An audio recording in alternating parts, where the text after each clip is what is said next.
جو مظلوم طبقات تھے اور جو سہ رہے تھے مظالم، ہمیشہ وہی لوگ فرعونوں کا ساتھ دیتے رہے ہیں، یہ تاریخ بتاتی ہے۔ انبیاء علیہ السلام، اب طائف میں آپ دیکھیں پتھر مارنے والے کون تھے؟ یہی غریب، مسکین، غرباء، لاچار، ان پڑھ، جاہل، جن کی تربیت تعلیم کے لیے آپ تشریف لے گئے تھے۔ محبوب کے پاس پہنچ جانا اتنا مشکل نہیں ہوتا جتنا پھر محبوب سے جدا ہونا مشکل ہوتا ہے۔ اب یہ وہ مرحلہ ہوتا ہے جو انسان کی کمر لگتا ہے ٹوٹ گئی ہے۔ موسیٰ علیہ السلام نے جب بات شروع کی تو وہ بات کے مزے لے رہے تھے، اور اللہ تعالیٰ نے فرمایا اذهب الى فرعون انه طغى، کہ جاؤ فرعون کے پاس، وہ باغی ہے۔ وہ میرے جو استاد تھے انہوں نے کہا تھا کہ عقل والوں سے عقل کی باتیں کرو اور عشق والوں سے عشق کی باتیں کیا کرو۔ ساری کائنات اللہ کی حمد بیان کرتی ہے، اور اللہ تعالیٰ محمد صلی اللہ علیہ وسلم کی حمد بیان کرتے ہیں۔ تو اللہ کی حمد کے برابر تو پوری کائنات کی حمد ہو ہی نہیں سکتی نا، اس لیے آپ کا نام محمد ہے۔ یہ اللہ تعالیٰ ایک تخت بنائے گا، اس تخت پہ جناب محمد مصطفیٰ صلی اللہ علیہ وآلہ وسلم کو بٹھائے گا، اور اس تخت کا نام ہوگا مقام محمود، اور پوری کائنات کو یہ حکم ہوگا کہ سب مل کے نبی پاک صلی اللہ علیہ وسلم کی حمد بیان کرو۔ کرۂ ارض کے ارد گرد ہر وقت اشہد ان لا الہ الا اللہ، اشہد ان محمد رسول اللہ، یہ آواز گونجتی رہتی ہے، لیکن یہ تو زمین کے ساتھ لگی ہوئی نا۔ اللہ نے فرمایا ورفعنا، ہم نے بلند کر دی آپ کے ذکر کو، ہم نے بلند کر دیا۔ تو کیسے بلند کیا؟ ان اللہ وملائکتہ یصلون علی النبی، اللہ بھی اور اس کے فرشتے بھی آپ صلی اللہ علیہ وسلم پر درود بھیجتے ہیں، صلوات بھیجتے ہیں۔ یا ایھا الذین آمنوا صلوا علیہ وسلموا تسلیما، اے مومنو تم بھی اللہ اور فرشتوں کے ہم آواز ہو جاؤ۔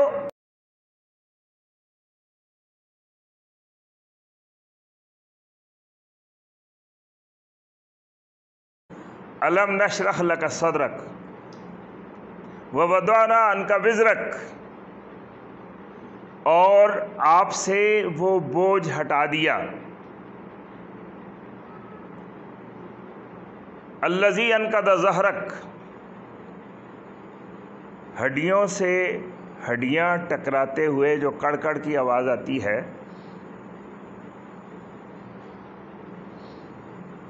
اس کو نقدہ کہا جاتا ہے عربی زبان میں۔ انقض ظہرک، اللہ نے فرمایا کہ آپ سے وہ بوجھ ہٹا دیا جو پیٹھ توڑنے والا بوجھ تھا۔ جو نبی پاک صلی اللہ علیہ وسلم کی ذات پر غور نہیں کرتے ہیں یا سمجھ نہیں سکے ہیں، بڑے آرام سے وہ کہہ دیتے ہیں کہ آپ معاذ اللہ گھبرا گئے تھے جب اللہ تعالیٰ کی طرف سے وحی نازل ہوئی، علیہ السلام، تو معاذ اللہ آپ گھبرا گئے تھے، اور اس لیے یہ صورت نازل ہوئی، اور آپ بوجھ محسوس کر رہے تھے، پھر اللہ نے وہ بوجھ ہٹا دیا۔ لیکن وہ بھول جاتے ہیں بہت ساری باتوں کو۔ اللہ تعالیٰ نے فرمایا لو انزلنا ھذا القرآن علی جبل لرأیتہ خاشعا متصدعا من خشیۃ اللہ، یہ وہ قرآن ہے، اگر ہم اس کو پہاڑ پر نازل کرتے تو تم دیکھتے کہ اللہ کی خشیت سے وہ ریزہ ریزہ ہو جاتا ہے۔ اور جب پہاڑ برداشت نہیں کر سکتا ہے تو نبی پاک صلی اللہ علیہ وسلم نے برداشت کیا، تو آپ کی برداشت کی وسعتوں کے کیا کہنے۔ اور پھر یہ بوجھ کیسا تھا، بہت ساری تشریحات ہیں، اور موضوع ایسا ہے کہ پھر بندہ بیان کرتا جائے، بڑا پر لطف موضوع ہے، لیکن اختصار کی خاطر میں وہ آپ کو بتاتا ہوں جو صوفیاء کرام نے راہ سلوک والوں کے لیے بیان فرمایا، کہ جو اللہ کی طرف سفر کرتے ہیں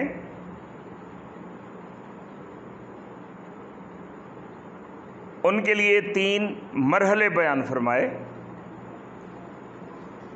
پہلی منزل، پہلا مرحلہ، پہلا سفر سیر الی اللہ، اللہ کی طرف سفر، یہ پہلی منزل ہے۔ اور دوسری منزل ہوتی ہے سیر فی اللہ، اللہ تعالیٰ کی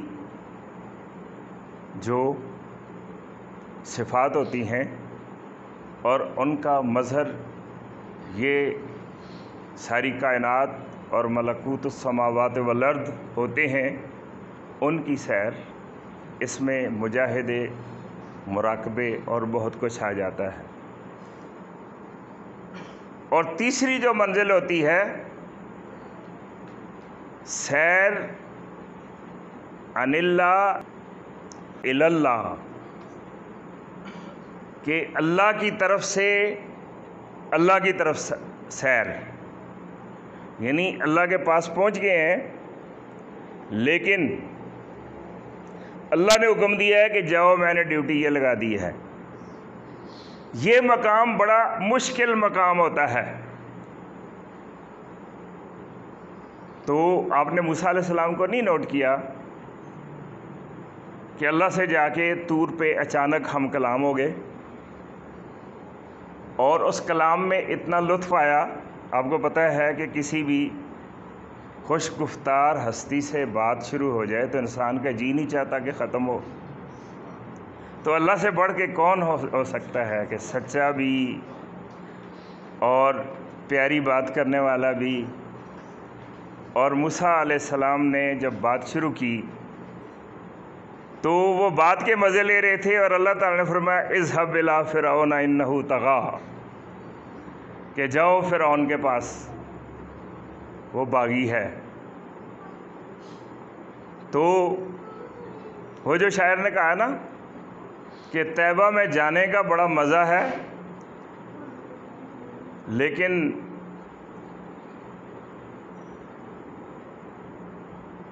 طیبہ سے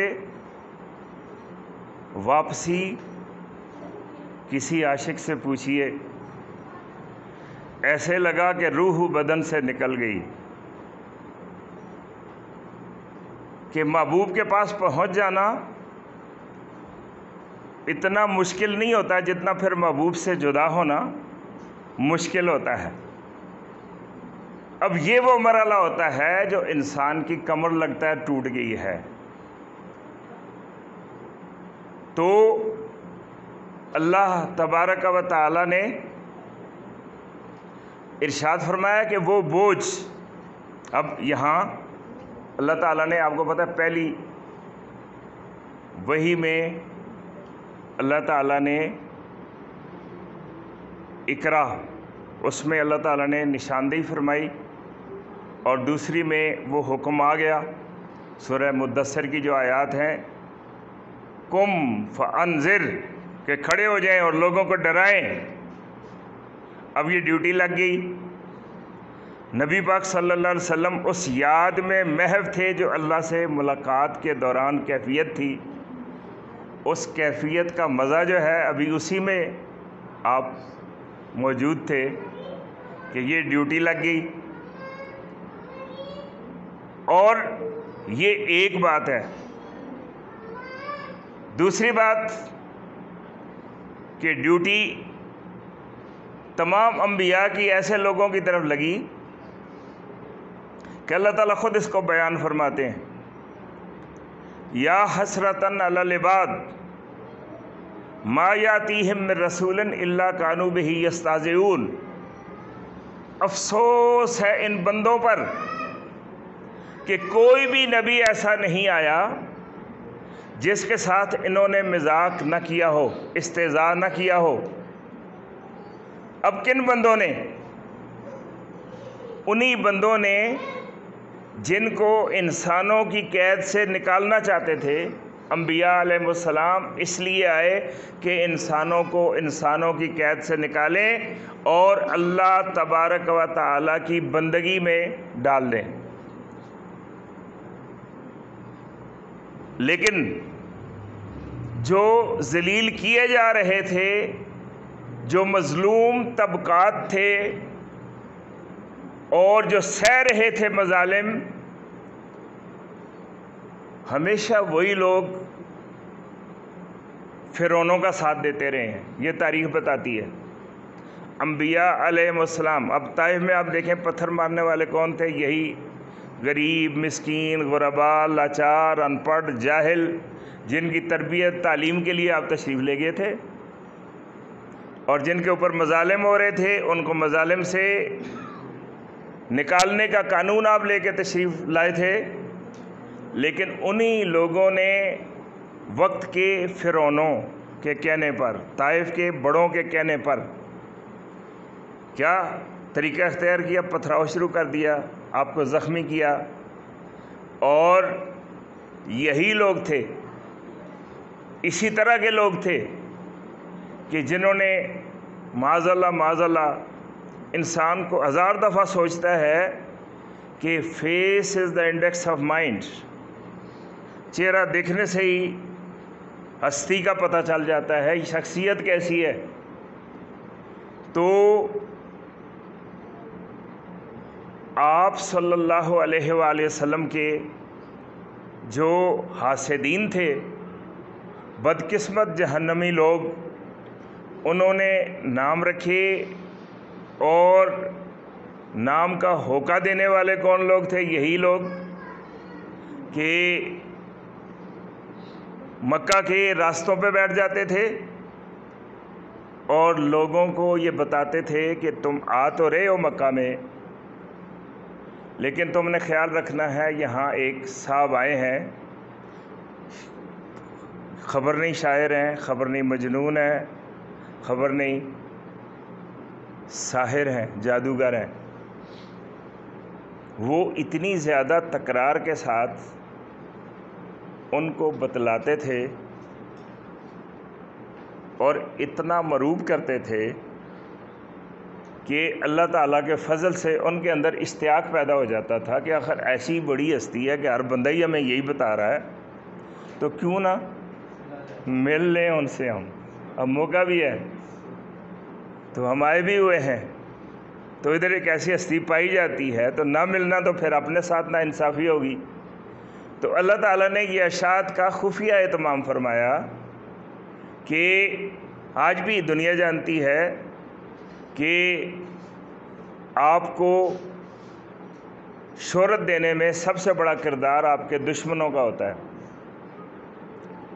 لیکن آپ صلی اللہ علیہ وسلم کے معاملے میں تو بے مثال ہم دیکھتے ہیں اثرات ہوئے کہ نتیجہ یہ نکلا کہ جو بھی ملتا تھا بس اشتیاق کے ساتھ جو بھی ملا، لالچ، طمع، دغا بازی، جھوٹ، فریب، اس کو ہٹا کے جس نے بھی آپ پر نظر ڈالی، اس کے بعد پھر اس کو واپس جانا، ایک بار ادھر جو آ نکلا پھر واپس جانا بھول گیا، یہ والا مسئلہ ہوا۔ اور اسی طرح سے ہوا کہ جب مدینے والوں نے بھی ایسے ہی جب آپ کے دربار میں حاضری دی تو پھر آپ کے ہاتھ پر بیعت کی، ایک دفعہ بیعت کی، پھر دوسرا گروہ آیا اس نے بیعت کی، پھر انہوں نے ادھر اللہ کا فرمان آیا اور ادھر جو ہے ان کی دعوت نامہ آیا کہ آپ ہمارے ہاں تشریف لائیں۔ تو اللہ تعالیٰ فرماتے ہیں وَرَفَعْنَا لَكَ ذِكْرَكَ،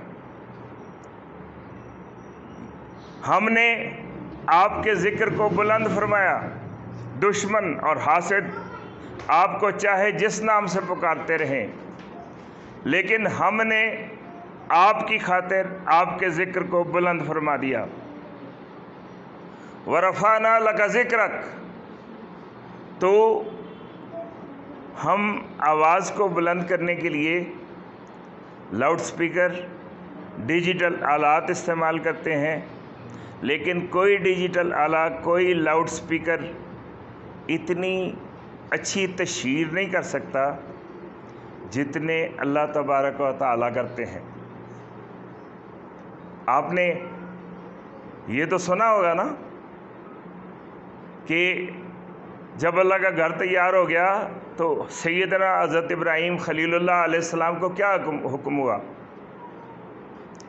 کہ پہاڑی پہ کھڑے ہو جائیں اور لوگوں کو حج کی طرف بلائیں۔ آپ نے نہیں کہا کہ باری تعالیٰ میں کس کو اذان سنانی ہے، میں نے ادھر کون ہے سننے والا، بس ایک اذان آپ نے دے دی،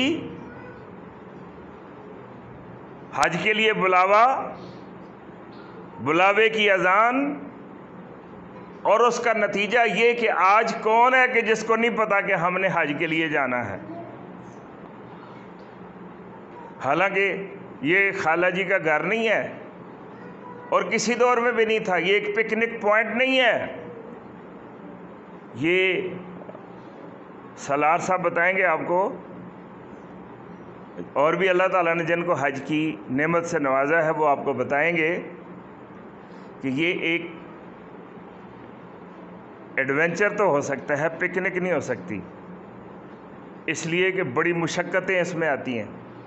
ایک یہ بات ہے، دوسری یہ بات کہ آپ دنیا کے کسی بھی خطے سے جائیں تو آپ کے بے پناہ دولت جو ہے اس پہ صرف ہوتی ہے، اور انسانوں کو ذوق اور شوق کا یہ عالم ہے کہ وہ کہتے ہیں کہ دنیا جہان کی نعمتیں خرچ ہو جائیں، ہم نے حاضری دینی ہے، اور وہ جاتے ہیں اور اتنے زیادہ جاتے ہیں کہ ان کو پابندیاں لگانا پڑ جاتی ہیں کہ اتنے اس سے زیادہ بندے نہ آئیں، ہمارے پاس انتظامات کم ہیں۔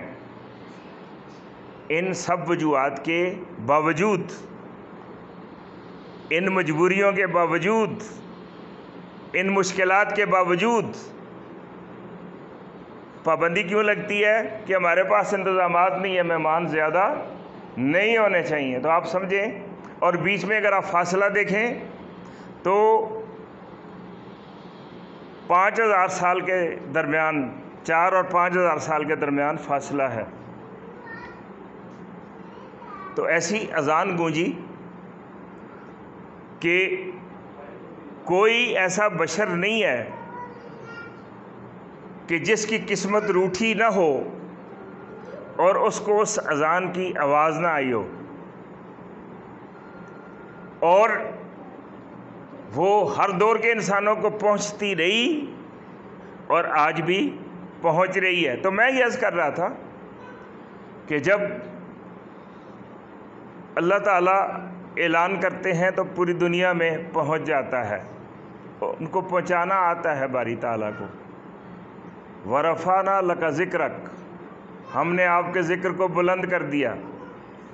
جس کو اللہ نے بلند کر دیا اس کو کوئی پست کر سکتا ہے؟ اللہ تعالیٰ نے جس کو خود فرمایا کہ ہم نے آپ کی خاطر آپ کے ذکر کو بلند کر دیا ہے، تو اللہ تعالیٰ نے ایک تو اس کے صرف یعنی ایک پوری صورت بھری ہوئی ہے ایسے الفاظ سے کہ ایک ایک لفظ جو ہے اس کو اگر کھولیں تو پھر رحمت کی آبشاریں بہنا شروع ہو جائیں۔ وَرَفَعْنَا لَكَ ذِكْرَكَ، اور ہم نے آپ کی خاطر آپ کا ذکر بلند کر دیا۔ تو اللہ تعالیٰ نے بلند کرنے کے لیے بہت سے اہتمام فرمائے، مثلاً یہ کہ اپنے نام کے ساتھ اپنا ذکر نبی پاک صلی اللہ علیہ وسلم کے نام کو جوڑ دیا۔ پہلی بات، نماز میں آپ کو شامل کر دیا، آپ کا نام شامل کر دیا، اذان میں آپ کا اسم گرامی شامل کر دیا، اور ہم نے آپ کے جانی پورہ میں یہ تحقیق بیان کی تھی 1982 میں، جو آج جو ہے نا وہ بڑے کہتے ہیں سائنسدانوں نے دریافت کیا ہے۔ تو میں نے یہ بیان کیا تھا 1982 میں، اور آپ کی جانی پورہ کی مسجد میں، اور کہ سورج جب نکلتا ہے تو آپ جاپان سے شروع ہو جائیں کہ وہاں صبح کی اذان ہوتی ہے، پھر اگلی بستیوں میں، پھر اگلی بستیوں میں، پھر اگلی بستیوں میں، اب یہ زمین کے گرد گھومتی جاتی ہے، اشہد ان محمد الرسول اللہ، اشہد ان لا الہ الا اللہ، زمین کے ساتھ یہ گھومتی جاتی ہے، یہ آواز گھومتی جاتی ہے۔ تو ورفعنا لک ذکرک، اور پھر ابھی وہ ختم نہیں ہوئی ہوتی صبح کی، کسی مقام پہ زور ہو جاتی ہے، پھر ایک نئی آواز چل پڑتی ہے، یہ دونوں چل رہی ہوتی ہیں تو کسی مقام پہ پیچھے اثر ہونا شروع ہو جاتی ہے، وہ چل پڑتی ہے، اب 3 آوازیں چل رہی ہوتی ہیں، پھر عشاء ہو جاتی ہے، اب عشاء ختم نہیں ہوتی، پھر صبح ہو جاتی ہے۔ اس طرح کرۂ ارض کے ارد گرد ہر وقت اشہد ان لا الہ الا اللہ، اشہد ان محمد الرسول اللہ، یہ آواز گونجتی رہتی ہے۔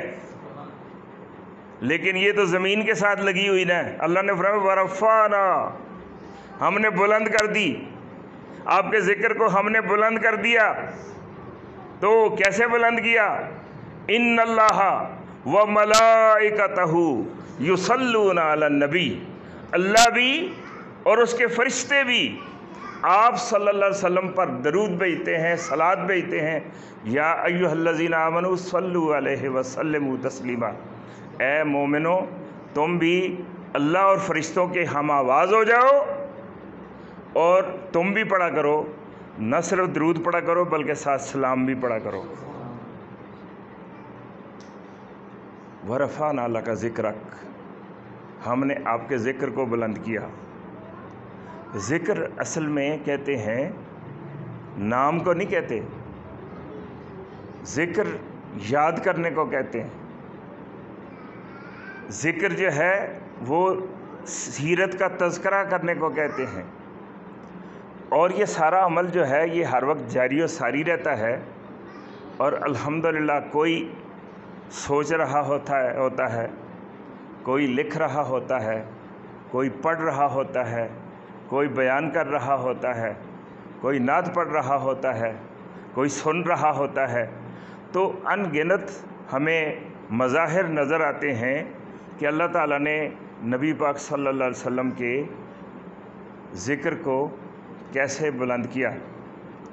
پھر فرمایا عسیٰ ان یبعثک ربک مقاما محمودا، ان قریب ایسا وقت آئے گا کہ آپ کا رب آپ کو مقام محمود پر کھڑا کرے گا۔ اور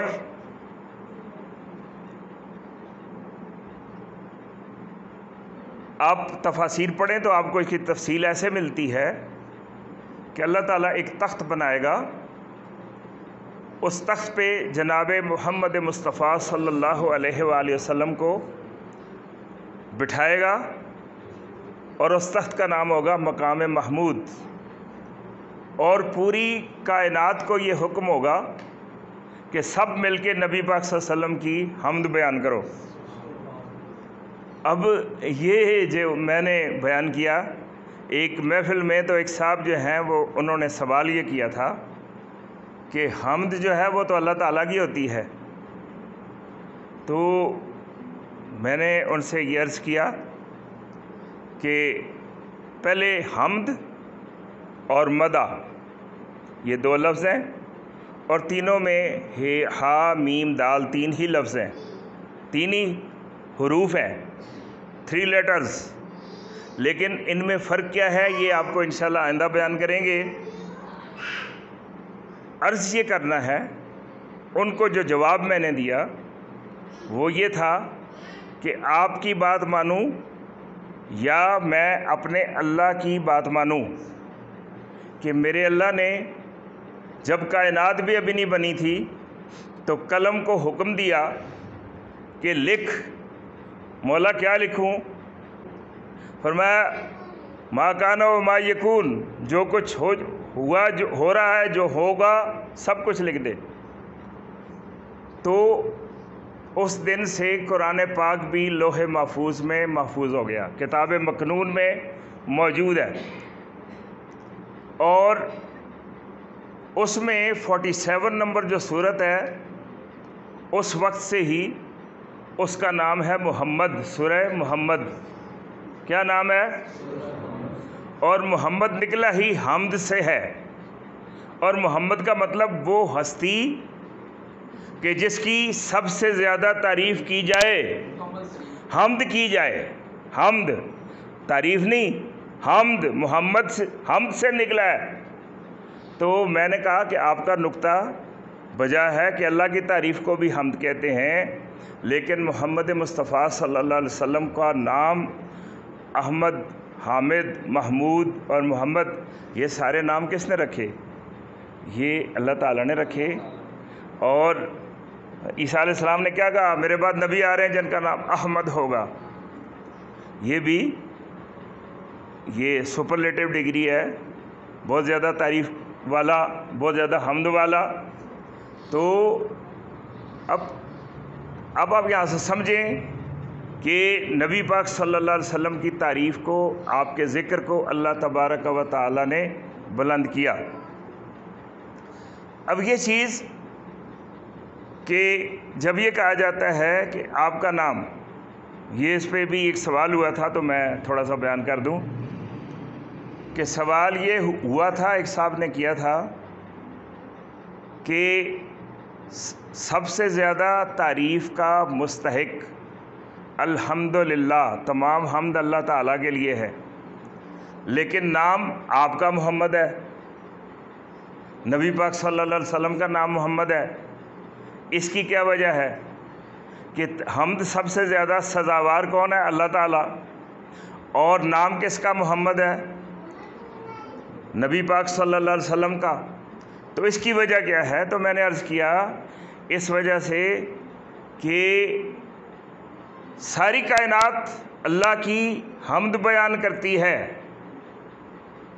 اور اللہ تعالیٰ محمد صلی اللہ علیہ وسلم کی حمد بیان کرتے ہیں۔ تو اللہ کی حمد کے برابر تو پوری کائنات کی حمد ہو ہی نہیں سکتی نا، اس لیے آپ کا نام محمد ہے۔ یہ مختصر جواب ہوتا ہے۔ تو اس کی تشریحات کا بھی وقت ہوا، اور عاشقان جب بیٹھے ہوتے ہیں تو میرے جو استاد تھے انہوں نے کہا تھا کہ عقل والوں سے عقل کی باتیں کرو اور عشق والوں سے عشق کی باتیں کیا کرو۔